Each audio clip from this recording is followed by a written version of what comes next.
Monsieur le Président, on le sait, plutôt que d'adopter immédiatement, comme le réclame le Parti québécois et plusieurs autres, des mesures concrètes pour faire reculer le racisme et la discrimination au Québec, le gouvernement s'entête à organiser une consultation qui va envenimer le débat. On apprend qu'il a décidé de sous-traiter la consultation, notamment à des organisations musulmanes, le Forum musulman canadien et la Fédération des Canadiens musulmans.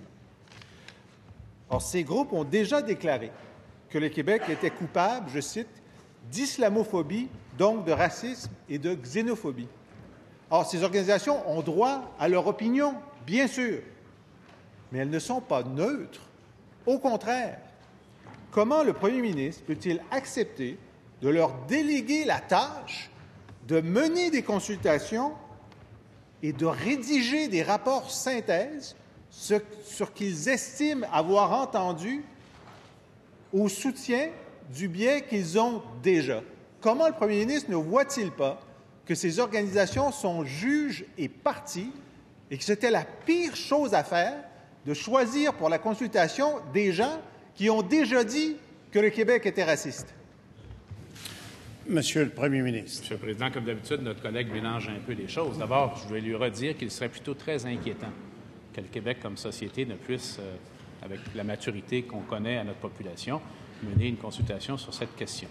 D'autre part, personne ne va être juge et partie. La partie finale, c'est l'Assemblée nationale, c'est le gouvernement élu démocratiquement qui aura à prendre des décisions et mettre en place des politiques, j'espère, suite aux recommandations.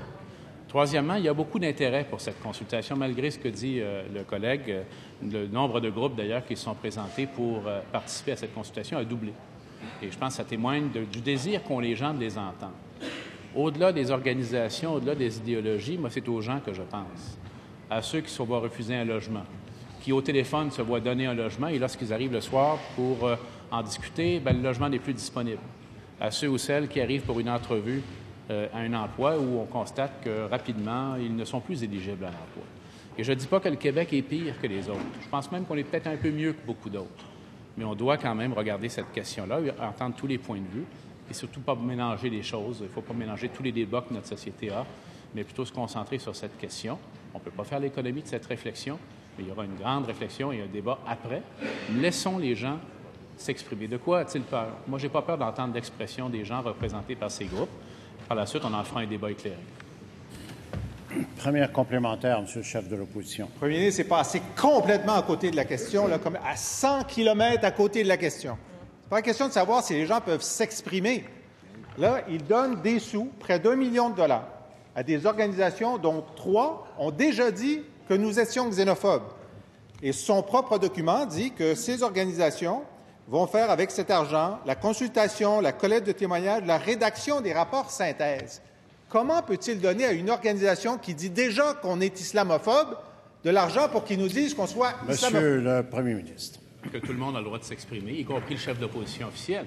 Si je suivais sa logique, sa logique, Monsieur le Président, il faudrait exclure de la consultation les gens qui, à une autre époque, maintenant heureusement révolue, voulaient empêcher les femmes des minorités d'avoir accès à certains emplois en raison des signes qu'elles portaient ou ne portaient pas. Si on suivait sa logique, dès qu'on a exprimé une opinion déjà sur une question, on n'a pas le droit de se présenter pour en discuter et avoir un débat là-dessus. Alors, c'est pas du tout ce qu'il faut faire, au contraire. Je crois que moi, j'ai confiance dans le jugement des Québécois. J'ai grande confiance dans la maturité de notre peuple et la façon qu'on aura d'avoir, suite à cette consultation, des actions déterminantes pour améliorer la situation. Deuxième complémentaire, Monsieur le chef de l'opposition. Alors, je vais faire, par charité, je vais dire que le premier ministre fait semblant de ne pas comprendre le problème. Le problème, ce n'est pas que des gens qui ont des opinions viennent s'exprimer, c'est qu'on donne à des gens qui ont des opinions l'organisation de la consultation. C'est comme demander à Marc-Yvan Côté de faire une consultation pour savoir s'il y a de la corruption au Parti libéral. C'est pas une bonne idée. Il peut s'exprimer, mais il ne peut pas l'organiser. Alors, est-ce que le premier ministre ne peut pas se rendre compte que de choisir des organismes qui sont juges et partis, c'est le contraire d'une consultation ouverte et neutre? Monsieur le Premier ministre, en demandant de faire attention.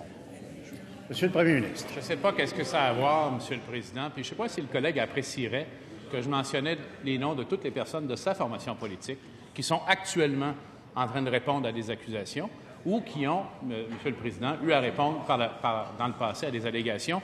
C'est assez bas comme comportement, mais je vais laisser la population en juger. Sur l'essence même de ce dont nous discutons aujourd'hui, moi, c'est avant tout aux personnes auxquelles je pense. Il s'agit de s'assurer que, visiblement, on donne la parole aux gens et qu'il y aura d'autres paroles que celles qu'il mentionne. Il ne mentionne que 3 groupes sur la multitude qui vont se présenter. Il y aura d'autres opinions qui vont être apportées. Il y aura des experts, il y aura des universitaires également qui vont participer à cette consultation. En bout de ligne, le but n'est pas de faire une consultation, c'est d'améliorer la vie des gens. 3e complémentaire, Monsieur le chef de l'opposition. Un groupe choisi est dirigé par M. Samer Majzoub, dont l'école privée musulmane de Pierrefonds a été financée par l'Émirat du Koweït. Selon le site de veille de l'islamiste Point de Bascule, M. Majzoub est administrateur d'organismes liés au groupe islamiste Les Frères musulmans. Le premier ministre peut-il nous expliquer pourquoi il a délégué à cette personne et à son organisme le soin de nous dire s'il y a du racisme au Québec?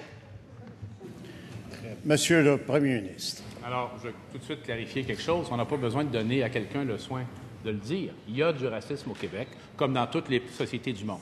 Il y a du racisme au Québec. Mais je ne crois pas qu'il soit plus important qu'ailleurs. Je crois même qu'il est possible qu'il soit moins important qu'ailleurs. Mais il faut en débattre, il faut en discuter. Tous ces organismes ont fait l'objet de vérification du ministère de la Sécurité publique quant à leurs associations ou affiliations possibles. Écoutons-les. Il est clair que si ce que dit le collègue est vérifiable et vrai, lorsqu'ils vont s'exprimer, ils n'auront pas de crédibilité, clairement. Alors, laissez les gens s'exprimer et laissez surtout, faites confiance aux Québécois pour faire la part des choses.